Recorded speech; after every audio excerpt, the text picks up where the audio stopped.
¿Alguna vez te has preguntado si tú tienes fe o superstición? Bienvenidos a Mamífero Digital.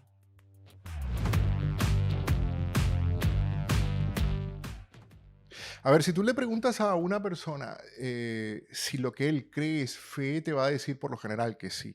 Solamente se acepta socialmente las supersticiones cuando están relacionadas al juego o al azar, ¿no?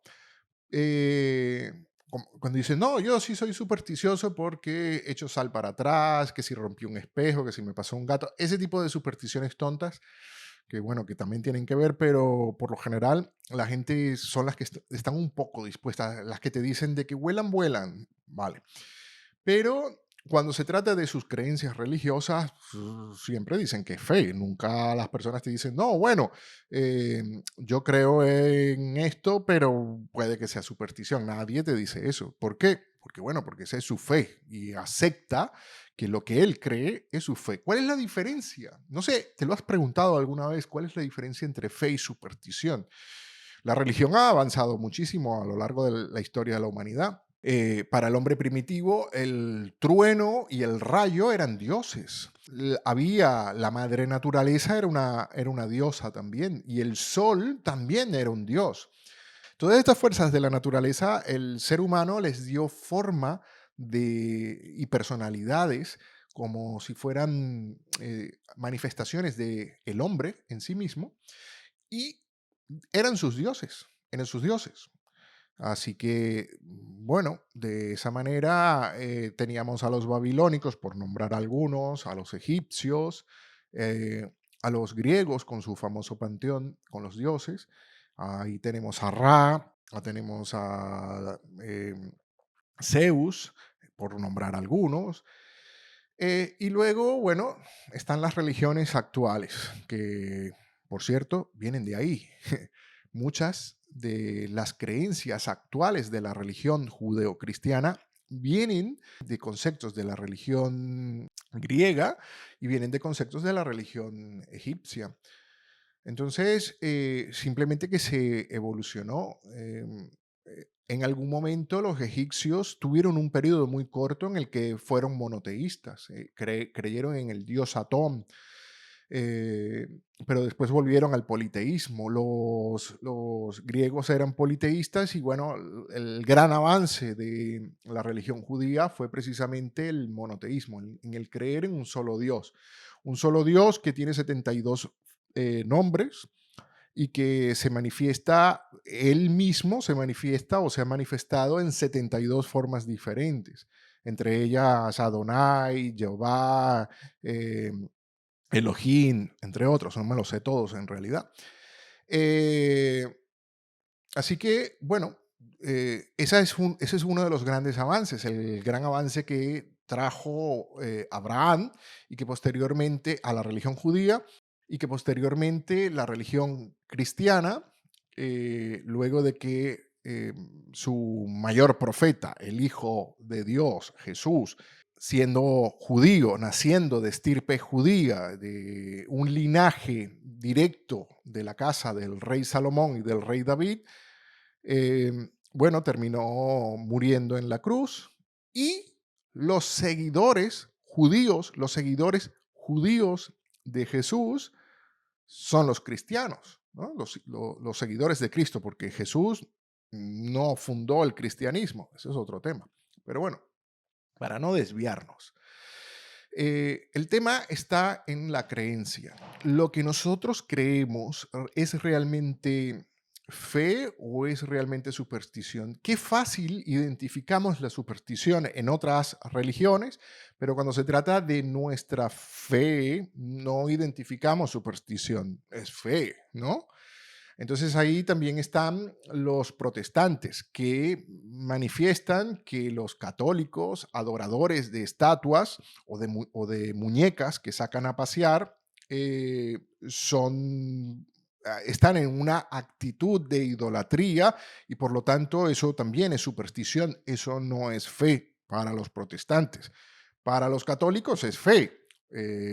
Sacar una imagen de la Virgen María vestida con ropas de Carolina Herrera y manifestaciones de 1 millón y tanto de personas por la Virgen de la Pastora en Barquisimeto, en Venezuela, por decir algo, por decir alguna, que hay muchas manifestaciones similares a esta, en México, en España y en cualquier otras partes donde la religión católica tiene estas costumbres, costumbres que se manifiestan de acuerdo a la creencia católica como un acto de fe. Pero ya vemos que hay personas con otras manifestaciones de la fe que consideran que esto es superstición. Entonces ahí es donde yo hago la pregunta. Yo no vengo a cuestionar la fe de nadie. Yo vengo a que tú te hagas la pregunta. ¿Tú te has hecho alguna vez la pregunta de si lo que tú crees, lo que te han dicho además que tú creas, es fe o es superstición? Bueno, ahí tendríamos que establecer también qué es fe.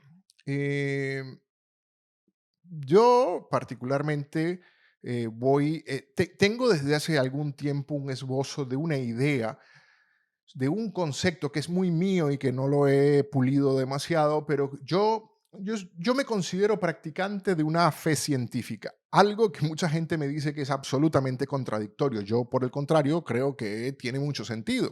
Yo creo que el principio está la duda, está la duda. Y luego, y también está la ignorancia, la incapacidad de conocer. Yo parto de la fe científica desde la siguiente perspectiva. Este sería un poco el esbozo de mi concepto. Yo creo que uno debe buscar todos los medios de comprobación a través del método para tratar de tener el conocimiento más certero que se pueda. Y luego, cuando se llega al punto en el que ya hasta aquí, por ahora, no podemos conocer más, entonces ahí entramos en el tema de la especulación. Una especulación de alguna manera racional en la que se busca una respuesta o en la que no se tiene respuesta, pero se tiene la esperanza, se tiene la fe en que esto pueda llegar a ocurrir. ¿Cómo funciona? A través de la ética, por ejemplo, donde dentro de la ética yo entiendo que nosotros tenemos las virtudes, la ética enmarca las virtudes. Existen 4 virtudes fundamentales que son las virtudes cardinales. Las virtudes cardinales que son la prudencia, la justicia, la templanza y la fortaleza. Trabajar estas 4 virtudes de forma muy práctica se puede, a través de disciplina, a través de formación, a través de mucho trabajo, ¿verdad? Y mucho ensayo y mucho error, por supuesto, porque definitivamente nos vamos a equivocar. Cuando logramos de alguna manera conseguir estas 4 virtudes, que se enmarca en lo que una persona que es prudente, justa, tiene templanza y fortaleza, es una persona humilde. Ese es el verdadero concepto de humildad. No, la humildad no tiene nada que ver con la pobreza, ni con desprenderse, ni con ser una persona que le cae bien a todo el mundo. No. La humildad tiene que ver con la virtud. Ser humilde es ser virtuoso. Cuando una persona es humilde, también es feliz, porque ser virtuoso es ser feliz. Entonces, cuando tú tienes prudencia, tú tienes una actitud prudente, justa, tienes fortaleza y templanza, tú eres humilde, pero aún así tienes un límite en tus capacidades, en tu conocimiento, en lo que tú sabes y en lo que podrás saber. Entonces ahí entran las virtudes teologales, que son 3. Las 4 primeras son las cardinales y estas 3 que están enmarcadas en tengo fe, esperanza y caridad. Tengo fe en mis ideales, fe en mis ideas, en las ideas en las que creo, que están enmarcadas en la justicia, prudencia, templanza y fortaleza. Por ello tengo fe en mis ideas. Tengo esperanza en realizarlas porque entiendo que son ideas éticas, que están enmarcadas en la prudencia, en la justicia, en la fortaleza y en la templanza, entonces tengo fe en mis ideas y esperanza en realizarlas por caridad, por amor a la humanidad, siendo un filántropo, porque, y ahí se cierra el ciclo, porque una persona que es humilde definitivamente es un filántropo, es una persona que ama a la humanidad, se ama a sí mismo y ama a la humanidad.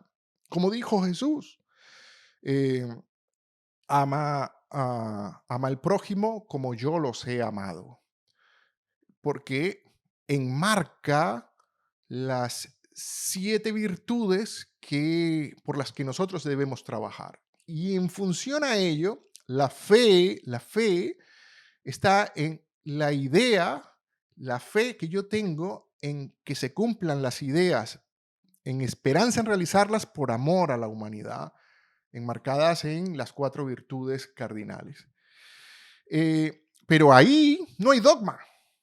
Ahí hay una gran capacidad y un gran vacío para lograr que las ideas vayan evolucionando, porque las ideas evolucionan, las creencias también tienen que evolucionar. Y bueno, la naturaleza social nos ha demostrado que evolucionan. Ya lo decíamos, ya lo planteábamos, cómo ha evolucionado, por ejemplo, en el caso de las religiones, ha evolucionado largamente.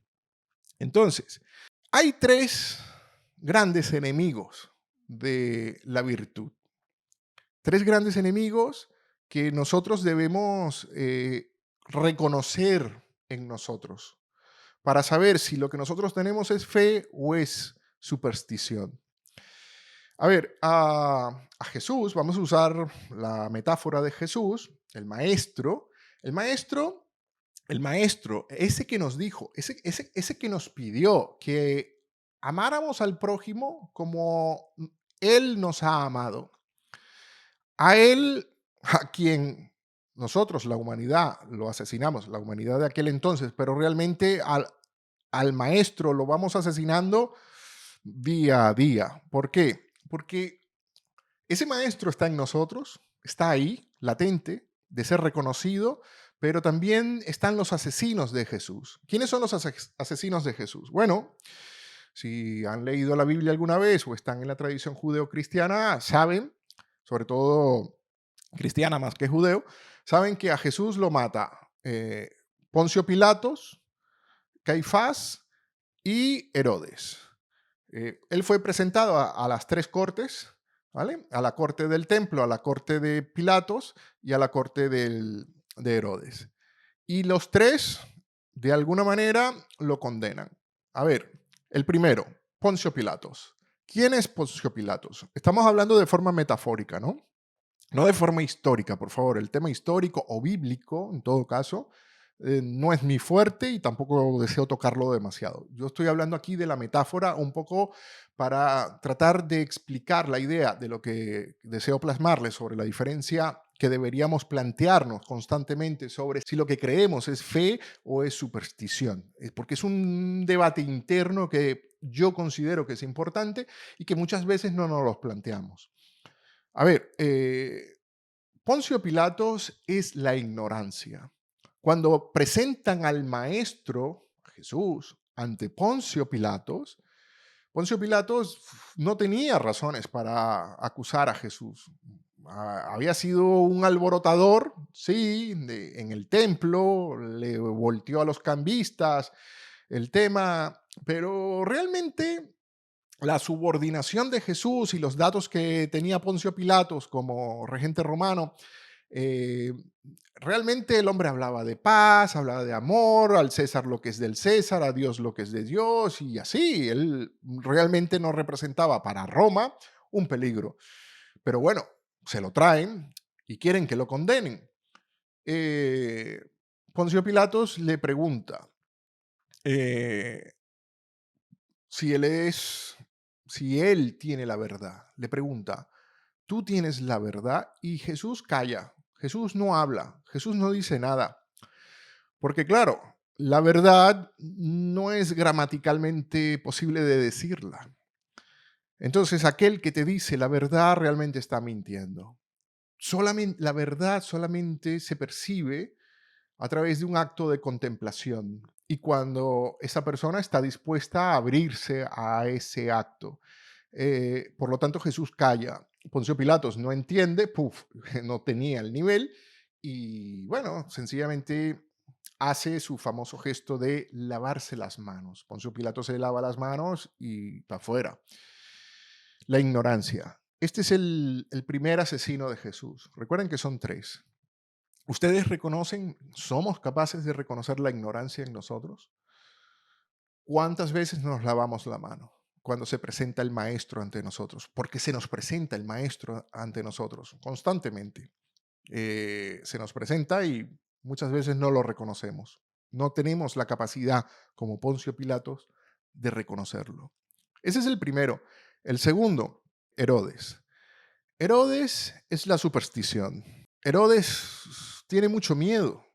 Herodes tiene mucho miedo de esta persona. Él lo que desea es mantenerse ahí en el poder. Está en una situación muy incómoda entre Roma, que es la fuerza militar y que ejerce una invasión y un poderío económico, y el pueblo judío que él se supone que él es el gobernante, pero que no tiene mucho respeto. Herodes es una persona que sufría, es todo un personaje, sufría de muchas paranoias, fue una persona muy violenta, asesino, en fin, es todo un personaje que se puede estudiar históricamente. Eh, pero sobre todo es supersticioso. Él teme a Jesús. Él teme a Jesús porque le han dicho que él tiene el linaje para ser rey y que adicionalmente a esto el pueblo lo quiere. Entonces él siente superstición, él tiene una superstición muy grande sobre la figura de Jesús y él teme ante su presencia. Y finalmente, el peor de los asesinos, que nos solemos muchas veces no reconocer en nosotros mismos, que es Caifás. Caifás es el fanático. ¿Cuántas actitudes fanáticas nuestras no somos capaces de reconocer? Este es el mayor y el más peligroso de los asesinos del maestro. Los tres son peligrosos, sin duda. La ignorancia es peligrosa, la superstición es peligrosa, pero no hay peor asesino del maestro que el fanatismo. Porque el fanatismo es violento, porque el fanatismo es irracional y porque el fanatismo solamente no está dispuesto a dialogar de ninguna manera, ni a aceptar ni a tolerar. Solamente está dispuesto a imponerse. Y finalmente, Caifás es el tercer y último asesino. Es el que se impone a través del templo para que la condena a Jesús sea definitiva. Finalmente, debemos tener en cuenta algo muy importante. Cuando nuestras creencias están enmarcadas, nosotros decimos, yo tengo fe y mi fe es popular porque en la región donde yo nací la gente es católica o es evangélica o es musulmana o es de la religión que sea. Entonces yo digo, mira, yo pertenezco a la mayoría y la mayoría, mira, que no puede estar equivocada. Hablemos un poco de las mayorías, hablemos un poco de la democracia. Cuando a Jesús, Poncio Pilatos, se lo presenta al pueblo, eh, dice, ¿ustedes a quién quieren que yo indulte?